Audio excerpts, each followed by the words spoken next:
नमस्कार छात्रों। हमने ये जो सूत्र है संबुद्धौ साकल्यस्येताव नामर्षे, इस सूत्र तक अध्ययन कर लिया था। इस सूत्र को एक बार मैं और बता देता हूँ। इस सूत्र का अर्थ है कि संबोधन के ओ को विकल्प से क्या होता है, उसकी प्रगृह्य संज्ञा होती है। प्रगृह्य संज्ञा जिसकी होती है उसको प्रकृति भाव होता है, और प्रकृति भाव करने वाला जो सूत्र है पहले मैंने आपको बता ही दिया था, प्लुत प्रगृह्य अचिनित्यम। अर्थात प्रकृति भाव का कहने का मतलब क्या है, जैसा है वैसा ही रहेगा, उसमें कोई परिवर्तन नहीं होगा। और ये जो संबोधन के ओ की विकल्प से प्रगृह्य संज्ञा होगी तो ये विकल्प से होगी। विकल्प से कहने का मतलब एक जगह होगी दूसरी जगह संधि कार्य होगा। तो इसके अंतर्गत दूसरी कंडीशन जोड़ी है कि बाद में लौकिक इति शब्द होना चाहिए। संबोधन के बाद में लौकिक इति शब्द होना चाहिए। तो लौकिक शब्द का है इति, तो इति शब्द बाद में होना चाहिए। तो जैसे उदाहरण है विष्णु इति, तो विष्णु में ओ है, ओकारांत है, और ओकारांत होने के बाद में इति शब्द आ गया इसके अंतर्गत, तो इसकी क्या हो जाएगी, प्रगृह्य संज्ञा हो जाएगी। कौन से सूत्र से होगी प्रगृह्य संज्ञा? संबुद्धौ साकल्यस्येताव नामर्षे, इस सूत्र से प्रगृह्य संज्ञा हो जाएगी। और प्लुत प्रगृह्य अचिनित्यम जो सूत्र है पहले आया है, इस सूत्र से क्या हो जाएगा, उसको प्रकृति भाव हो जाएगा। तो विष्णु इति, विष्णु इति और विष्णुविति, ये तीन उदाहरण हैं। विष्णु इति में क्या हो जाएगा, प्रगृह्य संज्ञा होने से प्रकृति भाव हो जाएगा। यहाँ ये जो सूत्र है ये सूत्र लग रहा है, ये सूत्र काम कर रहा है। उसके बाद में प्लुत प्रगृह्य अचिनित्यम जो सूत्र है उससे प्रकृति भाव हो जाएगा, तो विष्णु इति ये रूप बनेगा। अब जहाँ पर प्रगृह्य संज्ञा न होने पर ओ को क्या हो जाएगा, अवादेश हो जाएगा। कौन से सूत्र से हो जाएगा अवादेश? वो हो जाएगा एचो वयाव, जो पहले सूत्र मैंने आपको पढ़ा दिया है संधि के अंतर्गत, असंधि के अंतर्गत ही। उस सूत्र से क्या हो जाएगा, विष्णु में जो ओकार है उसको क्या है, अवादेश हो जाएगा। तो अवादेश होने के बाद में क्या स्थिति हमारे सामने आएगी, विष्णु अव और इति, ये स्थिति हमारे सामने आ जाएगी। और फिर क्या हो जाएगा, इसको मिला देंगे तो क्या जाए, विष्णव और इति ये रूप हो जाएगा। अब मिलाने पर क्या हो जाएगा, मिलाने के बाद में लोप साकल्य से क्या कर देंगे, लोप कर देंगे, वह का अर्थ का लोप, क्योंकि यह है लोप साकल्य जो सूत्र है इसका क्या अर्थ है कि पदांत यकार और वकार का क्या हो जाता है, लोप होता है। पदांत यकार वकार का लोप होता है यदि साकल्य ऋषि के मत में, किसी ऋषि के मत में, साकल्य ऋषि के मत में पदांत यकार वकार का लोप होता है। तो यहाँ पर क्या है, हमने वकार का लोप कर दिया तो विष्णु इति ये रूप सिद्ध हो गया। और जहाँ पर वकार का लोप नहीं होगा वहाँ पर अवादेश हो करके ही सीधा विष्णुविति बनेगा। अब आगे जो सूत्र है, आगे सूत्र है मैं उयो वो वा। इस सूत्र का अर्थ है कि मैं अर्थात ये को छोड़ करके वर्ग के जो 1 से जो 5 तक के वर्ण हैं उन वर्णों के बाद में जो उई प्रत्याहार है, उई प्रत्याहार के ऊ को विकल्प से क्या हो जाता है, वह हो जाता है। उसको विकल्प से क्या हो जाता है, वह हो जाता है। इस सूत्र के अंतर्गत ही इसका अर्थ छिपा हुआ है कि मैं के बाद उई के ऊ को क्या हो जाता है, विकल्प से वो, वाह का मतलब विकल्प से, और वो मतलब वह हो जाता है। बाद में क्या हो, जो ऊपर दे रखा है उस सूत्र से हम ले लेंगे कि बाद में यदि अच बाद में हो, तो अच का मतलब स्वर बाद में हो तो इस सूत्र का अर्थ क्या हुआ कि मैं जो प्रत्याहार है, मैं प्रत्याहार में जो वर्ण आते हैं, जो ये माहेश्वर सूत्र के अंतर्गत में आप प्रत्याहार बनाओगे तो मैं प्रत्याहार के अंतर्गत कौन कौन से वर्ण आएंगे, ये को छोड़कर वर्ग के 5 जो वर्ण हैं, क च ट त प वर्ग के जो वर्ण हैं ये आएंगे। तो इनके बाद में उई के ऊ को क्या हो जाएगा, ये की तो संज्ञा हो जाएगी, और ऊ को क्या हो जाएगा, विकल्प से उसको क्या हो जाएगा, वह हो जाएगा। ये विकल्प से होगा, यहाँ पे किससे होगा, विकल्प, यदि बाद में कोई स्वर हो तो। और जहाँ पर वह नहीं होगा वहाँ पर निपात एकाच जनांग जो ये सूत्र है ये सूत्र लगेगा।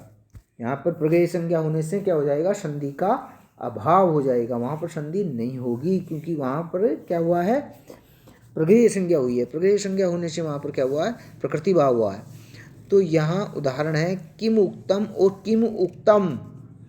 तो किम उक्तम ये संधि विच्छेद है इसका, तो संधि विच्छेद के कारण यहाँ पर क्या है, ऊ को जो है ऊ है उसको क्या कर दिया हमने, वह कर दिया।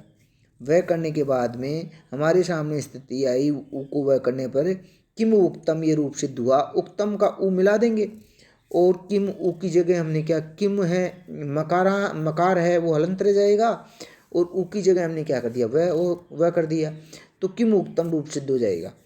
अब इसके बाद में है किम उक्तम, जो विकल्प से इस सूत्रकार में ही बता दिया गया है कि विकल्प से होगा ये। तो यहाँ पर जहाँ पर नहीं करेंगे वहाँ पर निपात एकाद जनांग जो सूत्र पहले आया है, इस सूत्र से क्या हो जाएगा, प्रकृति भाव हो जाएगा, अर्थात प्रगय संज्ञा होगी और प्रगय संज्ञा होने के बाद में प्लुत प्रगय चिनित्यम जो सूत्र है उससे प्रकृति भाव हो जाएगा। अब आगे जो सूत्र है इको असवर्णे साकल्यस्य ऋष्वस्य, ये सूत्र है। इस सूत्र का अर्थ है कि पदांता इको ऋष्वावास शु असवर्णे अची, कि पद के अंतिम इक जो प्रत्याहार है, इक प्रत्याहार में कौन कौन से वर्ण आते हैं, ई उ री लृ, कै का इसमें नहीं लिया जाएगा, तो ई उ री लृ ये वर्ण आएंगे और इनको विकल्प से क्या हो जाएगा, ऋष्व हो जाएगा। इनको पद के अंतिम में यदि इक आ गया तो उसको विकल्प से क्या हो जाएगा, ऋष्व हो जाएगा। बाद में यदि क्या हो, असमान स्वर हो तो असमान स्वर बाद में होना चाहिए। जैसे चक्री अत्र, तो यहाँ चक्री क्या है, ये है इसका संधि विच्छेद, चक्री अत्र का संधि विच्छेद क्या होगा, दीर्घ चक्री होगा। जो इकारांत है वो दीर्घ होगा संधि के अंतर्गत, जहाँ संधि विच्छेद करेंगे तो इसका संधि चक्री अत्र। अब ये सूत्र क्या कर रहा है, पद के अंतिम इक को क्या हो जाएगा, ऋष्व हो जाएगा। तो यहाँ पर हमने इक को ऋष्व कर दिया तो चक्री अत्र ये रूप बन गया। क्या बन गया, चक्री अत्र। और ये किससे होगा, विकल्प से ऋष्व होगा। और जहाँ पर ये सूत्र लगा तो इससे ये रूप बन गया। और जहाँ पर इको यण से सूत्र लगेगा यण संधि हो जाएगी। वहाँ पर जहाँ पर ये सूत्र ने विकल्प से होगा, विकल्प से रूप बना रहे हैं हम, तो विकल्प से क्या हो जाएगा, यहाँ पर चक्रत्र बन जाएगा। चक्री इको का कर देंगे, ये कर देंगे, क्या कर देंगे, यकार। क्योंकि क्या है, इको यण सूत्र का अर्थ क्या है, इक के स्थान पर यण होता है अचपरे रहने पर। तो ई में कौन कौन से वर्ण है, ई उ री लृ, और इक के स्थान पर यण होगा। यण प्रत्याहार में कौन कौन से वर्ण आते हैं, यह वरल, ये क्रम से होंगे, कंडीशन ये है, और अचपरे रहने पर। तो यहाँ पर चक्रत्र रूप इसलिए बना क्योंकि यहाँ पर यण हो गया इको यण से। ऐसे ही गोरियो, गोरी ओ, गोरी में दीर्घ इकार है, तो इस सूत्र से, कौन से सूत्र से, ये सूत्र आया है इको असवर्णे साकल्यस्य ऋष्वस्य, ये सूत्र है। इस सूत्र से क्या कर दिया हमने, जो दीर्घ ई था गोरी का, उसको क्या कर दिया, ऋष्व कर दिया। और ऋष्व करने के कारण यहाँ पर हमने क्या किया, गोरी ओ बना। और जहाँ पर विकल्प से होगा वहाँ पर यण संधि में हो जाएगी, गोरी के इक को क्या हो जाएगा, यह हो जाएगा इको, तो गोरियो रूप बनेगा। अब आगे है एक वार्तिक है, न समासे, न समास, ये क्या है, समास में नहीं होगा, ये नियम समास में, ये न समास का मतलब ये नियम समास में नहीं लगेगा। पदांत इक को विकल्प से ऋष्व नहीं होगा, जो ऊपर वाला सूत्र है उसका ये निषेध कर रहा है, उसका अपवाद स्वरूप सूत्र है। ये कह रहा है कि समास में ये नियम नहीं चलेगा, पदांत इक को क्या विकल्प से ऋष्व नहीं होगा। जैसे वाप्यस्व है, तो यहाँ पर समास है, वापी अश्व है, तो यहाँ पर समास होने से क्या हुआ, ई जो दीर्घ ई था, वापी पाह में जो दीर्घ ई था उसको ऋष्व नहीं हुआ, और यहाँ पर यण संधि से ई को ये हुआ, तो वाप्यस्व रूप बन गया। क्या बन गया, वाप्यस्व रूप बन गया। अब आगे जो सूत्र है वो सूत्र है अचोराहाभ्याम द्वे, अचोराहाभ्याम द्वे। ये जो सूत्र है, ये सूत्र क्या कह रहा है कि अच के बाद यदि र या है हो, अच के बाद में क्या हो, र हो अथवा है होना चाहिए। रहाभ्याम, रहाभ्याम द्विवचन का प्रयोग किया है यहाँ पर, इसका द्विवचन का प्रयोग किया है। और कौन कौन से, र और है, ये बाद में हो तो, और उसके बाद क्या हो, यर हो, क्या हो, यर, अर्थात है को छोड़ करके सभी व्यंजन, है को छोड़ करके सभी व्यंजन हो तो यर प्रत्याहार में जो वर्ण आते हैं उनको विकल्प से क्या हो जाता है, द्वित्व हो जाता है, अर्थात वो 2 बार हो जाते हैं। यदि र और है हो अच के बाद में और उसके बाद में क्या हो, यर हो, तो यर को क्या हो जाएगा, किसको होगा, यर को विकल्प से द्वित्व हो जाएगा। जैसे गोरी ओ, ये संधि विच्छेद है, तो यहाँ पर क्या है, पहले यण हुआ, यण होने के बाद में ये को क्या हो जाएगा, द्वितीय, इसमें राहाभ्याम र और है, तो यहाँ पर र गोरिये के अंतर्गत र आ रहा है, तो ये र क्या हो जाएगा, द्वित्व हो जाएगा, र और ये, तो ये क्या हो जाएंगे, तो ये यहाँ पर क्या है, ये भी द्वित्व हो रहा है, तो ये रूप क्या बनेगा, इसको मिला देंगे तो क्या रूप बनेगा, गोरियो, क्या रूप बन जाएगा, गोरियो। यहाँ विकल्प से इसको क्या हो गया, हमने द्वित्व कर दिया। अब आगे सूत्र है रित्य का है, यह अंतिम सूत्र है संधि का। इस सूत्र का अर्थ है कि पद के अंतिम अक को विकल्प से ऋस्व होता है। जो पद के अंतिम अक है, अक का अर्थ है ई उ री लृक, अक प्रत्याहार में कौन कौन से वर्ण आते हैं, ई उ री लृक, क्या नहीं आएगा इसके अंतर्गत, विकल्प से ऋस्व होता है। बाद में क्या हो, यदि ऋस्व ऋकार हो तो ऋस्व ऋकार बाद में होना चाहिए। तो जैसे ब्रह्मर्षि, अब इसका संधि विच्छेद क्या होगा, ब्रह्मा ऋषि।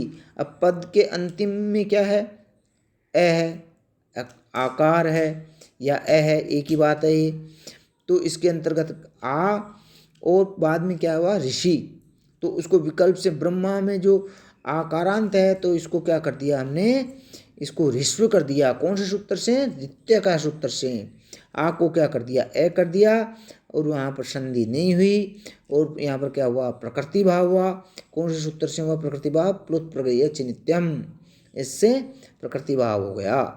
और ब्रह्मर्षि कैसे बना, क्योंकि यहाँ पर क्या आद गुण है, जो सूत्र है वो सूत्र भी लग रहा है, यहाँ गुण कर रहा है, वो सूत्र क्या कर रहा है, वो सूत्र गुण कर रहा है, अर्गुण कर रहा है, तो अर्गुण कर दिया तो क्या बन गया, ब्रह्मर्षि बन गया। तो इस प्रकार आज असंधि है ये समाप्त हुई। अब हम कल क्या पढ़ेंगे, हल संधि पढ़ेंगे।